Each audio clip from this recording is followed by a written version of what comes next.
Good evening sir, good evening my all friends. आज मैं आपको बैडमिंटन गेम के बारे में बताने जा रही हूँ। बैडमिंटन गेम वैसे तो बहुत सी कंट्रियाँ बैडमिंटन गेम खेलती है और बहुत को मानना है कि यह अदर कंट्री से आई है, बट इसका जन्म जो इंडिया से हुआ है, इंडिया में पुणे राज्य से हुआ है।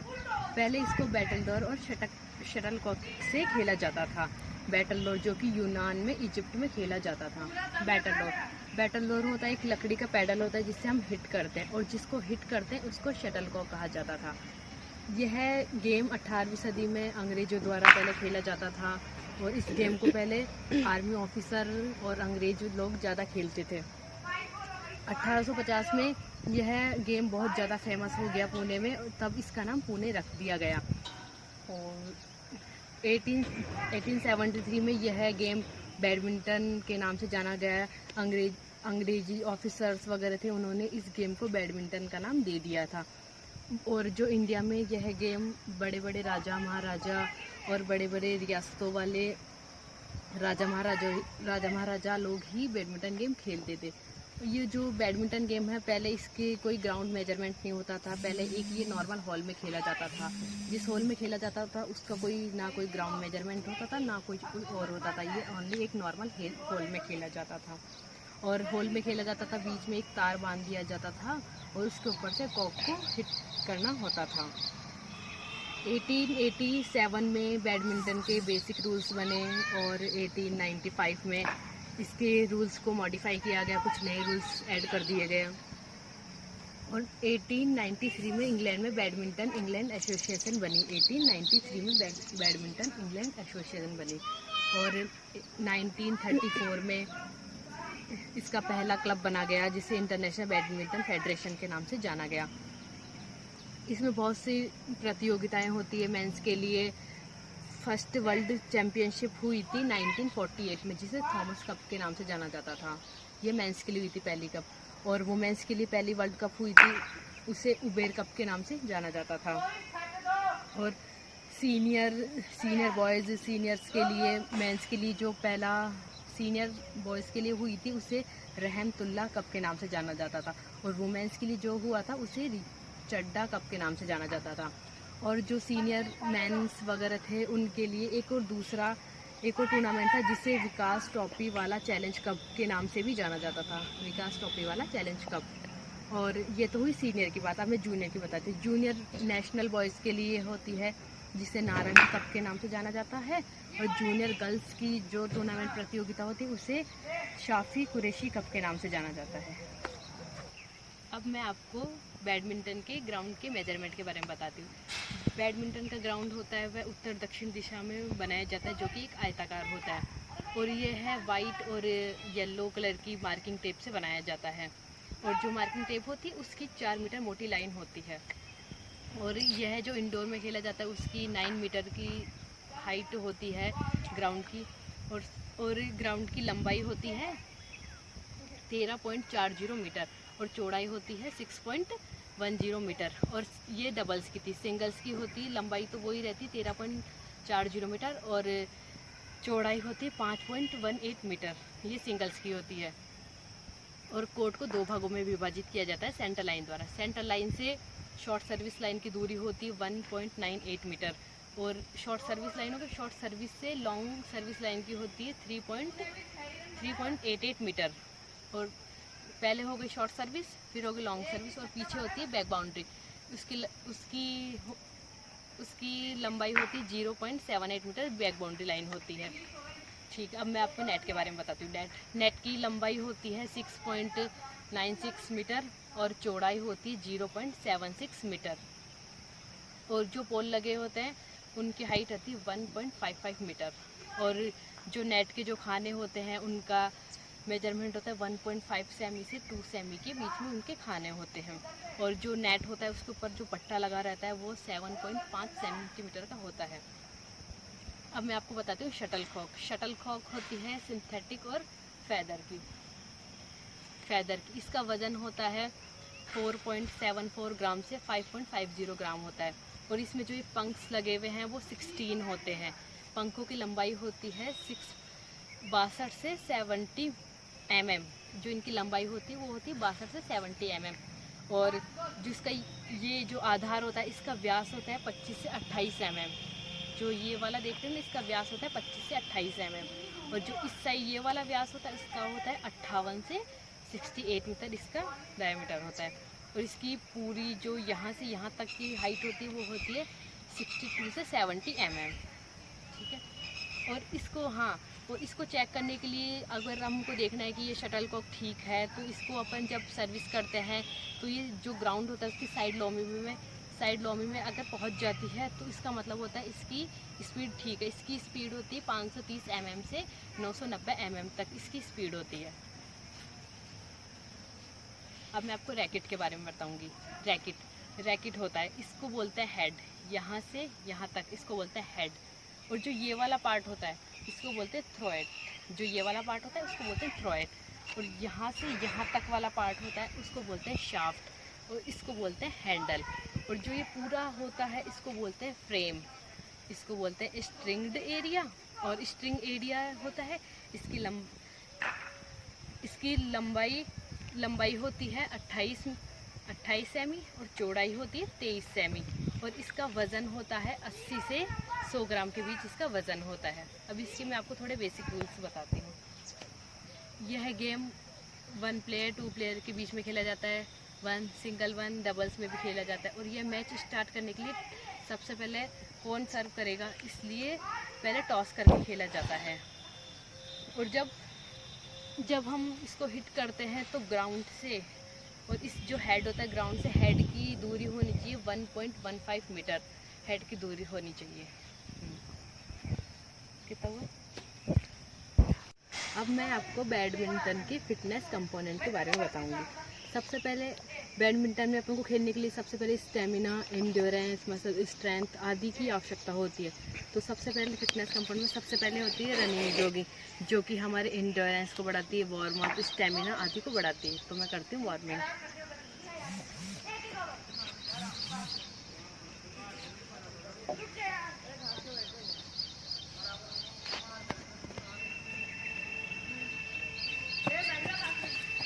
अब हो गए वार्मिंग अप।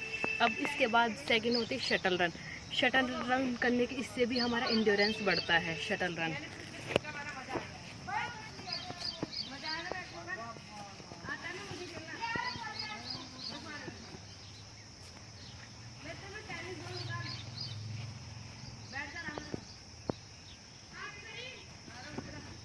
ये थी शटल रन।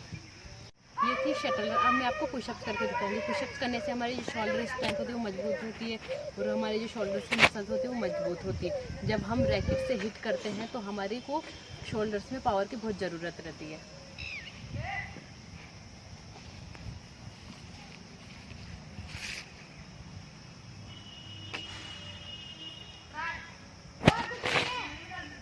ये थी पुशअप्स। इससे हमारे शोल्डर स्ट्रेंथ आती है, शोल्डर में स्ट्रेंथ आती है। जब हम रैकेट से हिट करते हैं तो हमको मसल्स, शोल्डर की मसल्स पाने में स्ट्रेंथ बहुत ज़रूरी रहती है। अब मैं आपको करके बताऊंगी स्टेयर्स वाली। ये स्टेयर्स से हमारी काफ मसल मजबूत होती है और हमारे लेग्स के लिए बहुत ज़रूरी है। जब हम हिट करते हैं तो हमको इधर उधर जाना पड़ता है, इसलिए हमको लेग्स के एक्सरसाइज के लिए स्टेयर्स वाली बहुत ज़रूरी है।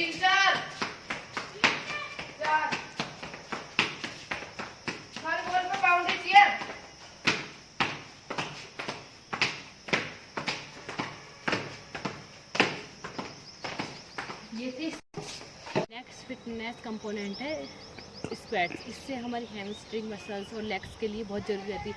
हमको जब इधर उधर फास्ट भागना पड़ता है तो हमारे लेग्स के लिए मसल्स का बहुत मजबूत होना बहुत ज़रूरी है।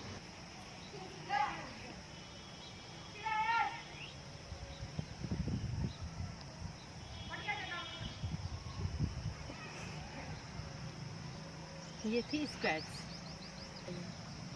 ये थी हमारे बैडमिंटन के कुछ फिटनेस कंपोनेंट। अगर हम इन बैडमिंटन के फिटनेस कंपोनेंट को डेली वर्कआउट में करेंगे तो हमारी परफॉर्मेंस अच्छी होगी और हमारे जो स्कोर वगैरह वो भी अप जाएंगे। और ये हमारे बैडमिंटन खेलने के लिए बहुत ही अच्छी एक्सरसाइज और फिटनेस है, वर्क है। Thank you.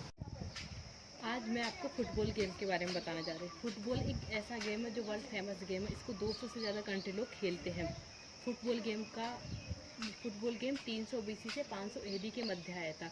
यह गेम चीन से शुरू हुआ था और इसे सीचू नाम से जाना जाता था। सीचू का मतलब होता है पैर से गेंद मारना, उसको सीचू कहते हैं।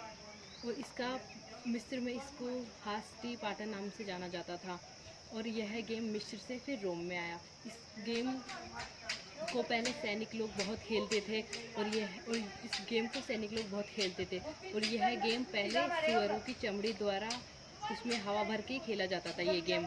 फिर 12वीं सदी में यह गेम इंग्लैंड में आ गया। इंग्लैंड में मंगलवार के दिन इसको फुटबॉल डे के नाम से जाना जाता था, क्योंकि यह गेम वहाँ बहुत फेमस था।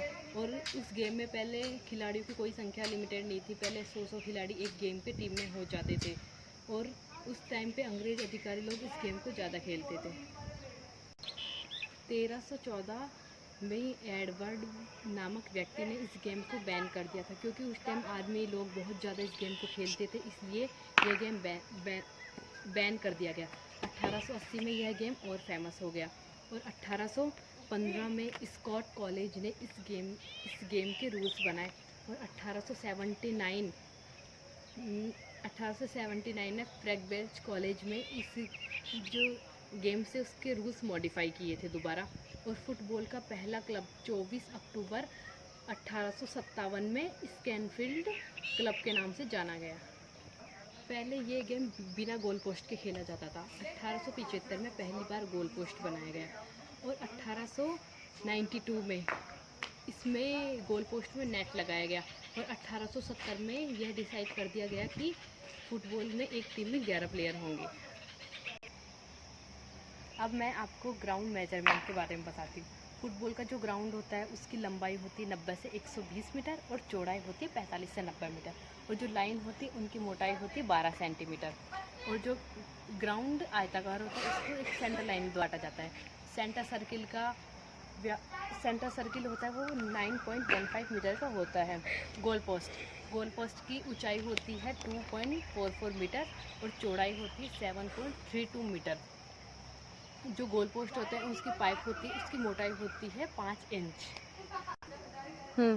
बॉल की परिधि होती है वो 27 से 28 इंच की बॉल की परिधि होती है। और जो बॉल में प्रेशर होता है वो होता है 0.66 से 1.1 kg एंटर सेंटीमीटर होता है। पोस्ट होता है उससे पेनल्टी स्पॉट होता है वो 11 मीटर की दूरी पे होता है। और पेनल्टी एरिया होता है वो होता है 40.32 मीटर इंटू 16.5 मीटर का होता है। और जो फ्लैग होता है उनकी हाइट रहती है 5 फुट की उनकी हाइट रहती है। और जो मैच खेला जाता है मैच की ड्यूरेशन रहती है 45-15-45, मतलब 15 मिनट का मैच, 45 मिनट का मैच, 15 मिनट का हाफ और 45 मिनट का मैच। और अगर मैच टाई हो जाता है तो 15 मिनट के 2 हाफ दिए जाते हैं। और जो पहला गोल करता है वो विनर होता है। और जो फिर पेनल्टी शूट लिया जाता है वो 5-5 के टाई ब्रेक में लिया जाता है। और इसमें एक नियम होता है सडन डेथ नियम। इसमें ये होता है जो सबसे पहले गोल मारेगा वही विनर होगा। फुटबॉल की इंटरनेशनल एसोसिएशन फुटबॉल फीफा इसकी international federation international D football association, यह 21 मई 1904 में बनी थी। इसका हेडक्वार्टर स्विट्ज़रलैंड में है, लेकिन हेडक्वार्टर इसका पेरिस में था, लेकिन अभी स्विट्ज़रलैंड में है। और सन 1900 में फुटबॉल गेम ओलंपिक में आ गया था। अब मैं आपको फुटबॉल के फिजिकल कंपोनेंट के बारे में बताने जा रही हूँ। फुटबॉल गेम ऐसा है जो कि लेग्स द्वारा खेला जाता है। इसको खेलने के लिए speed, agility, coordination, strength, legs की स्ट्रेंथ बहुत ज़रूरी होती है। तो अब मैं आपको हैमस्ट्रिंग एक्सरसाइज नंबर 1 बताती हूँ। उसका नाम है रिवर्स लंग्स। अब मैं आपको करके दिखाती हूँ।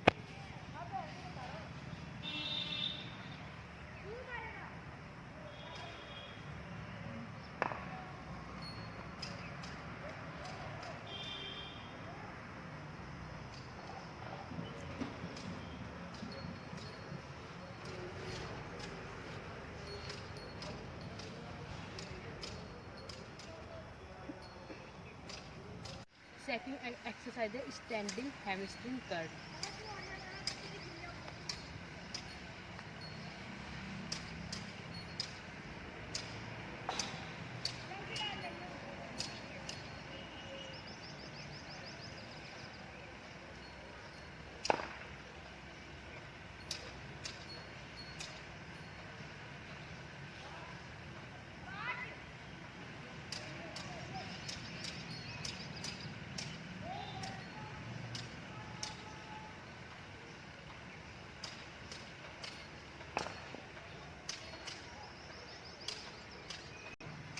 थर्ड एक्सरसाइज है ब्रिज एक्सरसाइज। इससे हमारे लेग्स और फीट के लिए रनिंग करते हैं ना, तो अपने उसके लिए थोड़े हेल्पफुल रहती है।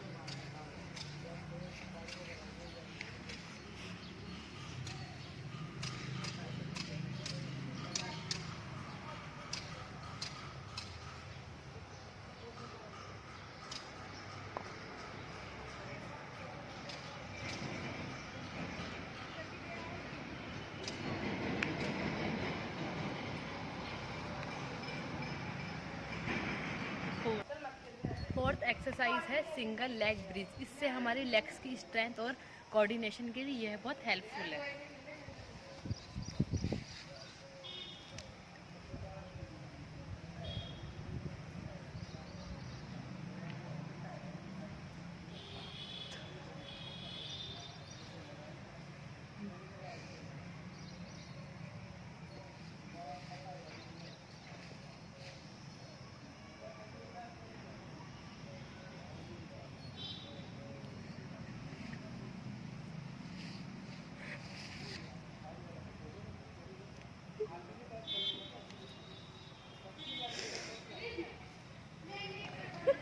नहीं कर रही है। नेक्स्ट एक्सरसाइज है लेग लिफ्ट एक्सटेंशन, वो मैं आपको करके दिखाऊंगी।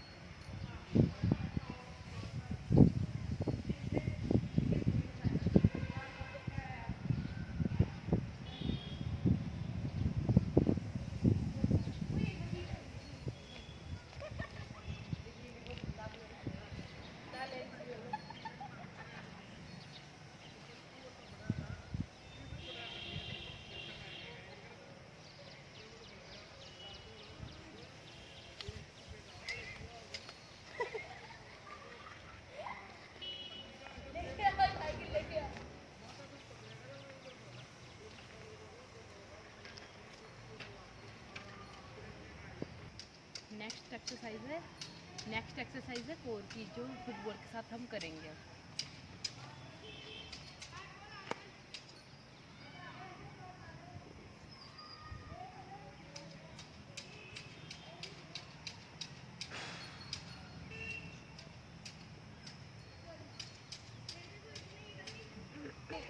नेक्स्ट एक्सरसाइज है जब हम फुटबॉल खेलते हैं तो हमको स्पीड और एजिलिटी की बहुत ज़रूरत होती है, तो हमको ये वाली एक्सरसाइज करनी है थोड़ा फास्ट में।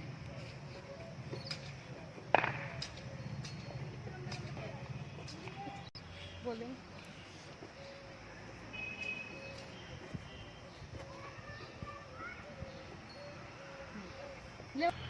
नेक्स्ट एक्सरसाइज जो कि हमारे कोर्स से रिलेटेड है।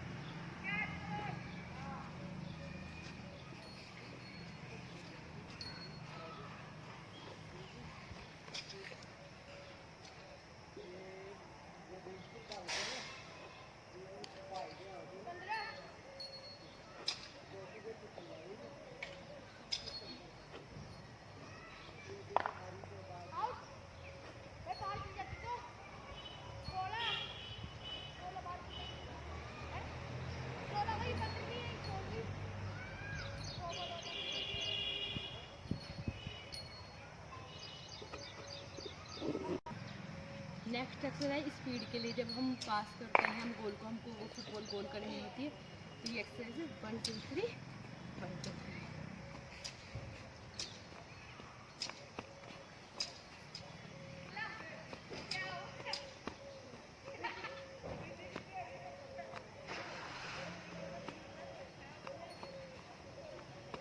अगर ये एक्सरसाइज हम डेली करेंगे तो हमारी स्पीड एजिलिटी में बहुत फ़र्क आएगा और हम गोल आसानी से कर सकते हैं। नेक्स्ट एक्सरसाइज जो कि हमारे लेग से रिलेटेड है।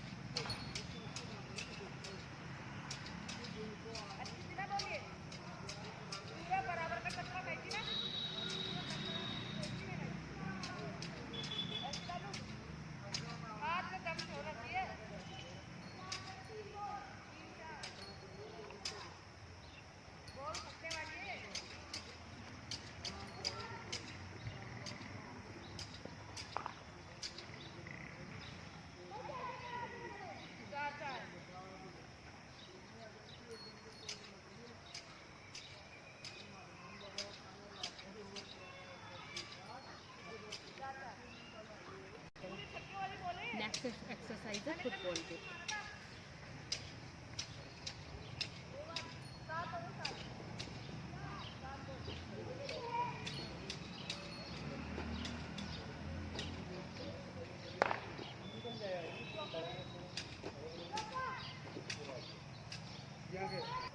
ये थी कुछ फुटबॉल से रिलेटेड फिटनेस एक्सरसाइज। अगर आप इनको डेली करते हैं, डेली अपने वर्कआउट शेड्यूल में ऐड करते हैं, तो आप अपनी परफॉर्मेंस बढ़ा सकते हैं, डेली स्पीड बढ़ा सकते हैं, अपनी एजिलिटी बढ़ा सकते हैं, स्ट्रेंथ बढ़ा सकते हैं, रनिंग वगैरह आदि। अगर हम फुटबॉल की इन फिटनेस कंपोनेंट्स को करते हैं ना, तो डेली अपनी परफॉर्मेंस अप हो सकती है, हम मेडल वगैरह ला सकते हैं।